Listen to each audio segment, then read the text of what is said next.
So we ended second quarter on a really high note with Humanize. Uh, I think it was just weird because we walked into the holiday week, and holiday weeks are always really quiet for us. But last month I think we did more demos and more software pushes than we had in the previous 2 years combined, just in 1 month. Hey, Hermione, Detroit, Michigan. I need to head up that direction one of these days. I was just up in Minnesota and I hit up Wisconsin, but we didn't hit Michigan at all. But we ended quarter two on a super high note, and then we launched our last of our podcast series on Monday, which was the Personas. And I highly recommend everyone check out the Personas podcast series. We talked about each of the hats you wear when you're leading an MSP and how to define that. Because in an MSP, you wear so many hats, it's easy to get a CFO and a COO and a CIO all kind of like mixed up. Or, we see CIOs often as these working managers that you have to be out on the road. No, a CIO is spending more time with profit margins and company direction than anything. So highly recommend you check out that podcast. We always have the most current podcast listed in that email that comes out supposedly on Mondays, Skip. Man, I'm getting double hit here. I'm late and I screwed up. So Skip was so proud that he got everything out on Monday, and I got a screenshot from him about, what was it, 2 hours ago? Like, oh crap. The last button. HubSpot has 14 different confirmations. Do you want to send this out? And I got through 13 of the 14, and yeah. It's like for those of you with kids, you walk in, you find the dishwasher is halfway done. It was a great effort. They meant to finish the dishwasher, but somehow they got distracted. Yes. Sebastian's giving me grief over all my tabs, but I don't know. Yeah, the other thing on the end of the Q2 is we did a big push because hopefully we're going to bring in some more investment. For the first time ever, Humanize IT is courting investors. We've always had people ask. I get emails all the time and I get calls all the time asking, and I say, no, we're good. And I said, hey, we need to throw fuel on this fire that we've got going on. So this is beneficial to all of you because that means more development. That means a brighter future and a better roadmap. And it just means everything will happen faster. So quarter two was awesome for us. I don't know how it was for all of you, how you guys did. We lost Hermione. Where'd he go? Yeah, that's okay. We still have Richard. We have a few other people, but my usual people I beat on in the crowd are kind of hit and miss.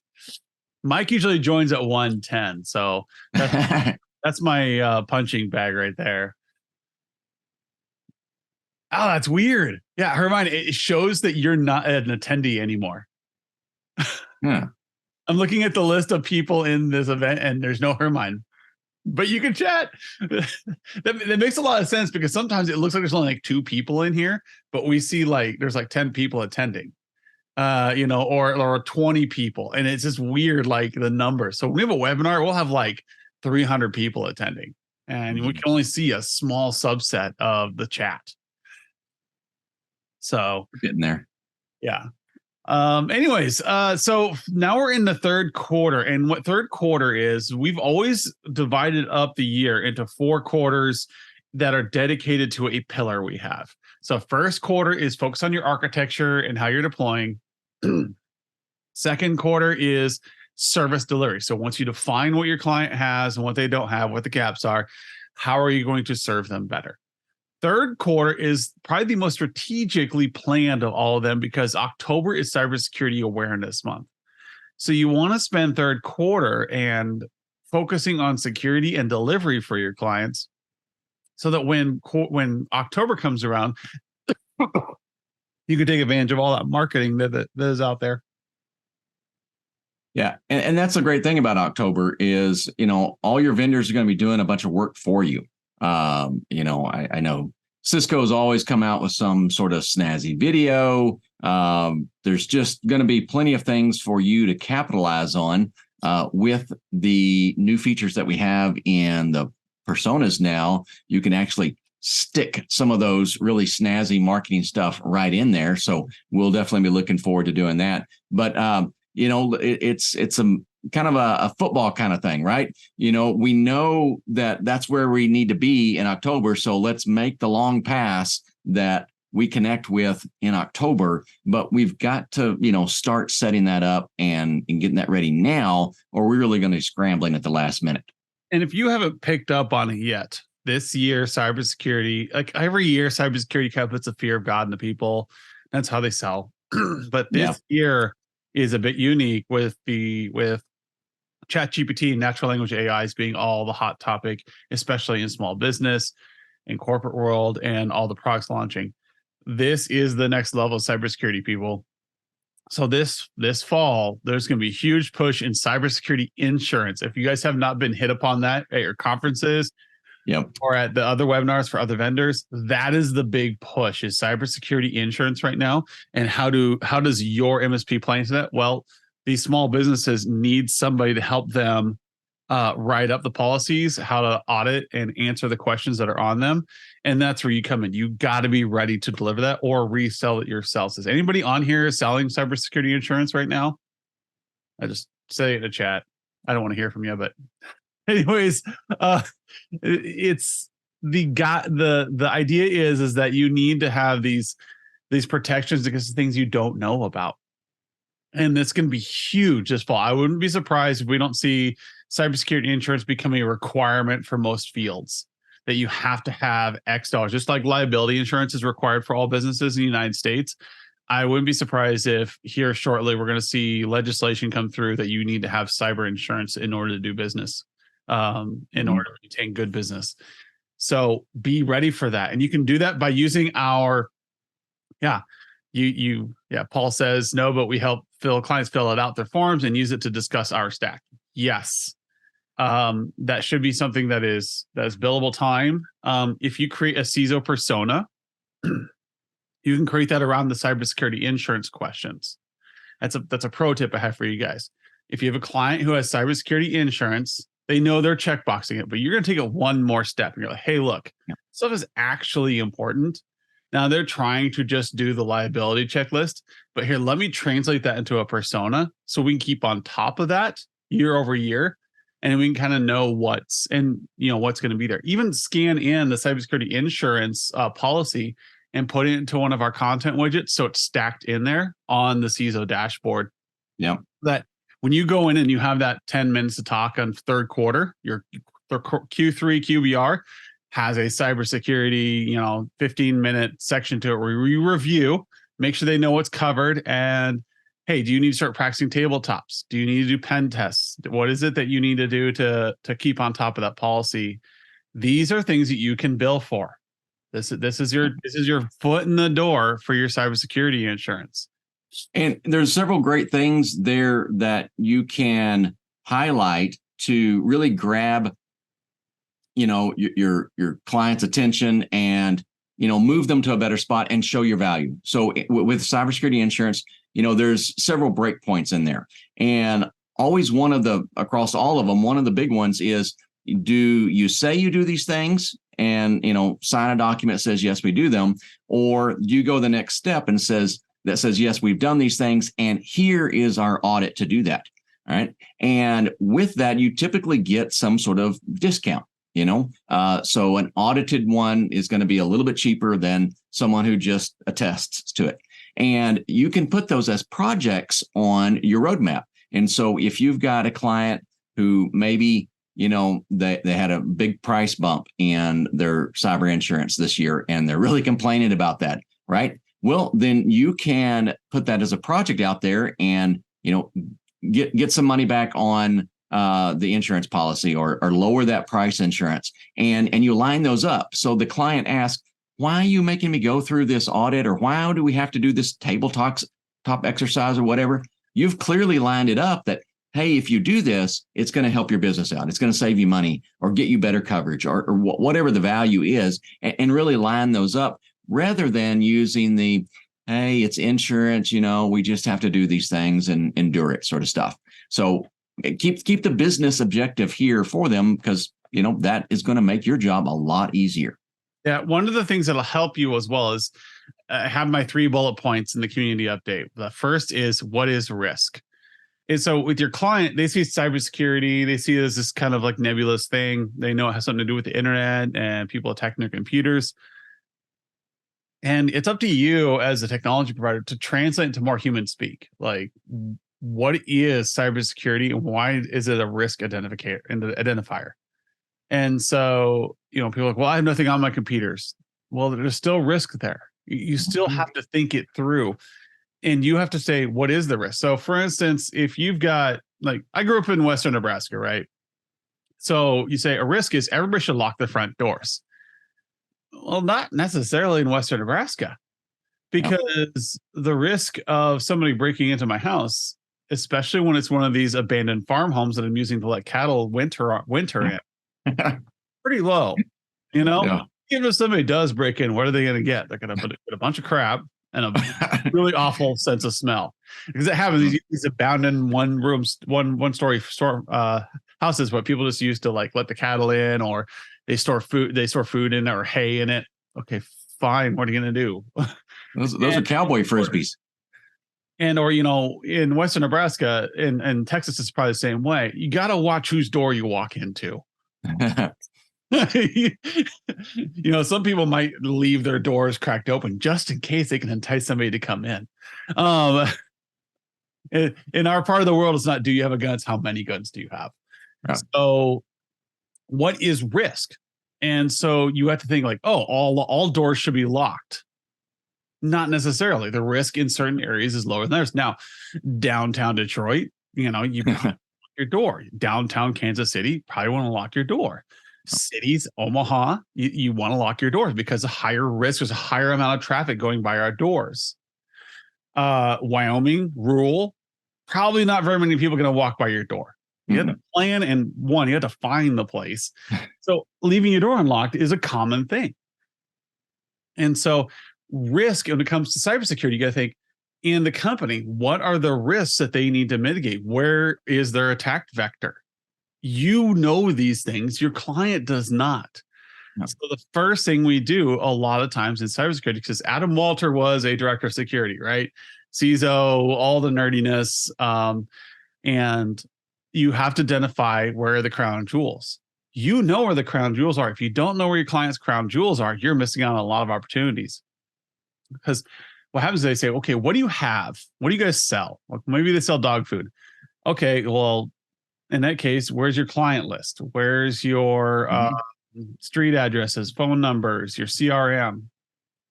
Where is your finance? Where do you? Because I work for multiple companies. They'll store their credit cards in a notepad document. Yes. On a shared drive, so the secretary can come in and they can do purchases on behalf of the owners. Yep. Or the banks and the clients. And so banks have gotten a lot better at protecting against this kind of stuff because they can't keep people from doing it. But you can go in and say, hey, how about we do identification of sensitive data in your environment? Let's talk it through. No one's in trouble. We need to know where your risks are. So when you figure out the cybersecurity insurance, they don't get you on technicality. Well, you didn't identify that you had PII over here, so you're not covered. Yep. You got to help. These are just great conversations to go through, provide some context, use the project roadmap there to kind of organize those conversations. If you've got something on the roadmap, bring that up, and you can make contextual notes within there. It's not going to change it anywhere else. All right, for another customer or anything like that, but within that client, you can put information in so that the next time that you talk to them about that, they have this context of why. So here's a great example about, when you get that, we don't have anything on our computers that could be a problem, right? This is a bit old one, but I think a few people still remember the big Target credit card issue that happened several years ago.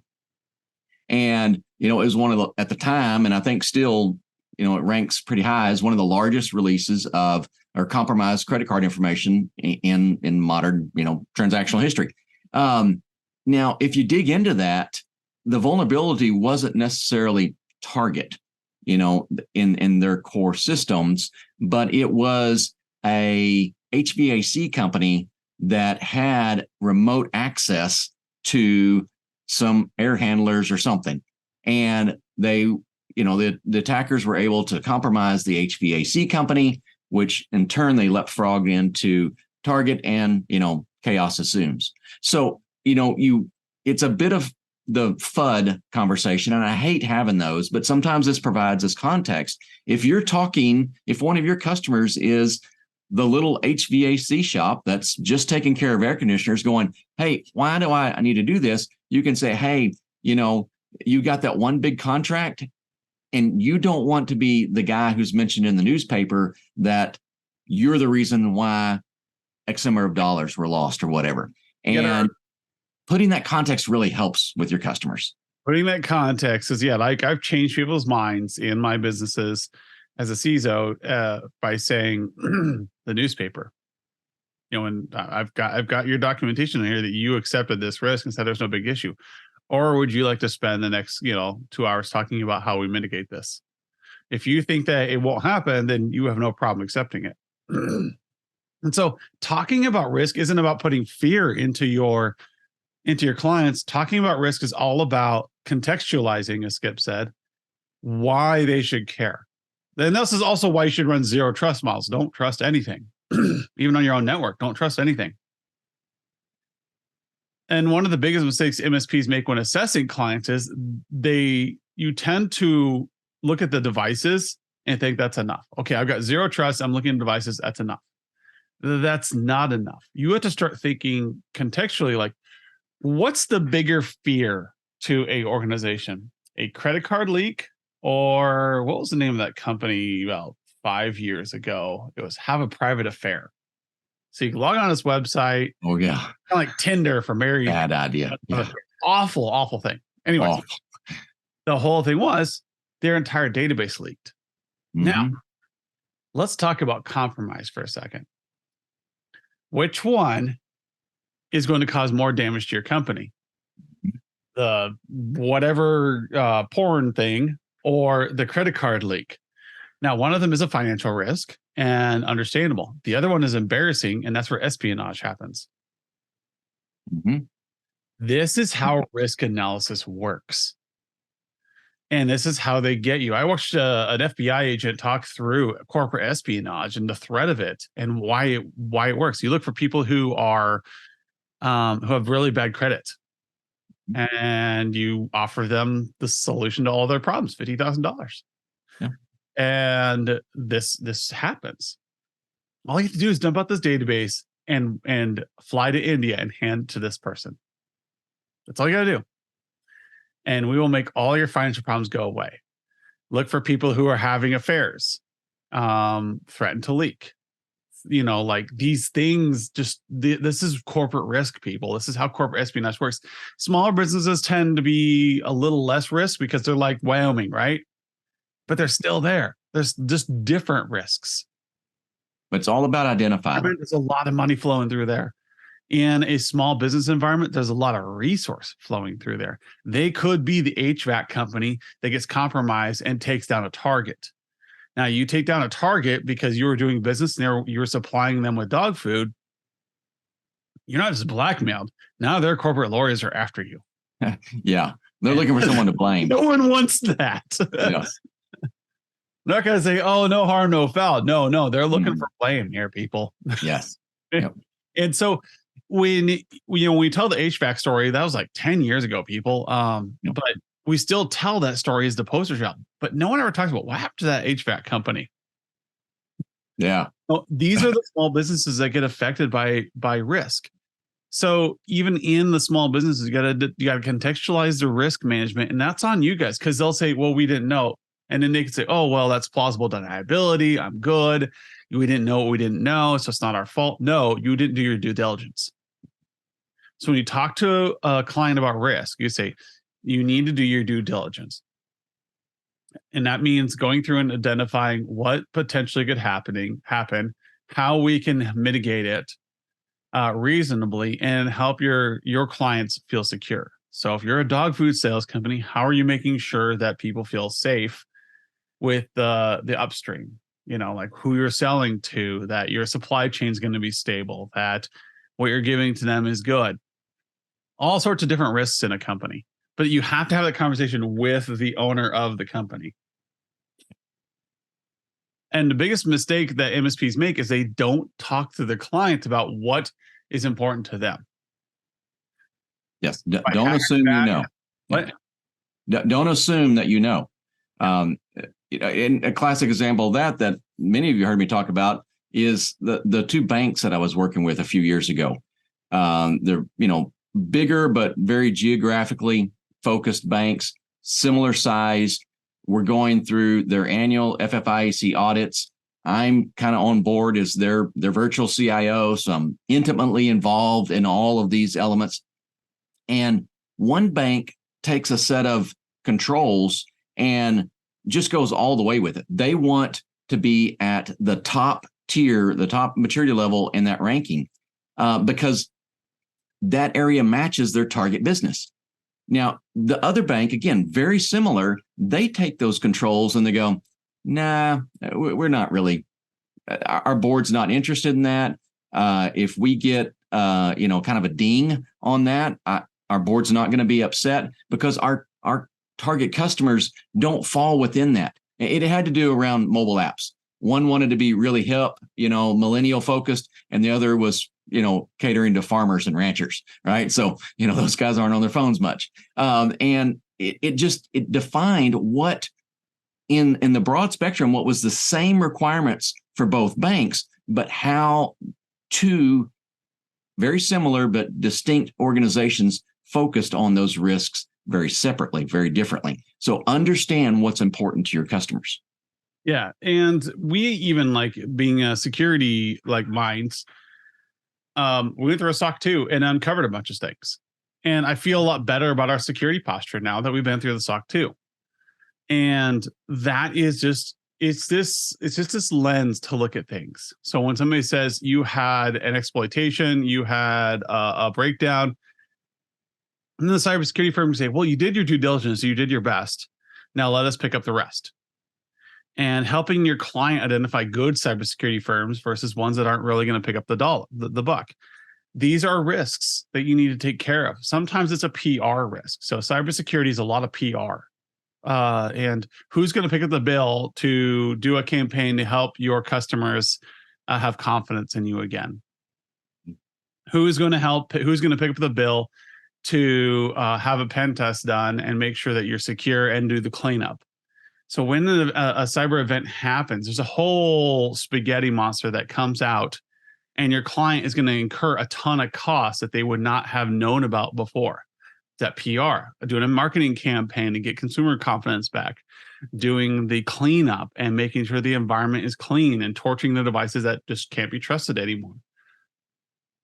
These are things you need to do and be ready for. It's more than just PCs and hardware. It's business risk. It's the information and it's the people involved. And so you're there to talk to your client about this stuff. Do a SWOT exercise. It's the easiest thing in the world. I love them. I've got a number of documents out there how to do a SWOT exercise. Skip loves SWOT exercises as well. They're real easy to do. Let's just do a SWOT exercise, and we're going to do that for our QBR this quarter, and we're going to identify what the risks are in your environment just through a SWOT exercise. Yeah, and that's a great way to get in the door with your clients or with new clients. Send out a persona to your leads in your portal and say, hey, here is our identification to help you prep for cybersecurity insurance. And then the prospect can go, oh my gosh, my current MSP doesn't do this. And now you're a foot in the door. There's lots of ways to use the cybersecurity quarter to generate business for you, but you've got to be aware of it. Be aware of these opportunities and know that this year, this is going to be front and center for businesses everywhere. Everybody's going to be talking about cybersecurity because of natural language AI. We have a new threat that is scaring the crap out of people. And it's going to be probably the wave for the next 3 years. Get on the front end of that wave. Be ready with your cybersecurity insurance. Be ready with, hey, you know what? We don't really have great ways to mitigate this stuff yet, but doing a cybersecurity insurance will cover the gap. It'll help, make sure that you're not going to just torch. And then on the back end, we're going to make sure you're nice and hardened. But when you've got an AI out there that could pretend to be a human very convincingly and leverage different things to get into your systems automatically, and it costs attackers practically nothing, then that's why these attack vectors are going up. But yeah, Mike, of course, Mike likes my idea. Welcome to the conversation, Mike. When did you get here? Anyways, yes, using a SWOT in the place of the Q3 technical business review, it works. Switch it up a little bit. I want to learn more about your business. Let's do a SWOT analysis. I have always been a big fan of using a SWOT analysis to gather information. I've got numbers of, if you look in our strategic analysis report that we built for all of you, there's a SWOT analysis built in there. I love them. Yep. So this is the risk quarter, people. We are in the last half of the year. If you want to close your books in the positive, you need to look at your goals and objectives for this year. You need to talk about risks, and you need to be moving forward. No more of this break fix stuff that you're just kind of off behind of. You got to spend a couple hours a week talking about this stuff with your clients, and it will generate revenue, and you will have a great third and fourth quarter. Yeah. And I hate to do this, but I want to make sure, we're setting expectations. This is kind of the last quarter to get a lot of stuff done. Q4, we got some of always those last minute things that get shoved in there or whatever. But for the most part, Q4 is going to be more about planning for 2024. Yep. So this is it, folks. We've got 3 months. Well, we really got to get on the ball here and make sure we get these things tuned up and ready, and really get in front of our customers so we can get these things knocked out. Yeah. So if you plan your year appropriately, Q3 is cybersecurity and showing gaps. You should have done a gap analysis in January for hardware and software. Should have done a gap analysis on service delivery in Q2. In Q3, you should be doing a cybersecurity gap analysis so that in Q4, you can walk in with, here's how the next year works. 2024, here are the gaps we've identified, and here's the story we're telling. This is what we want to work on in 2024. And then you'll rinse and repeat and do everything next year again.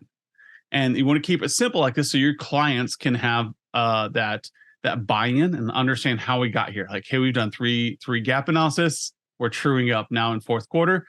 And we get the proposals out there. They buy into proposals for 2024, and in January you're going to do gap analysis again.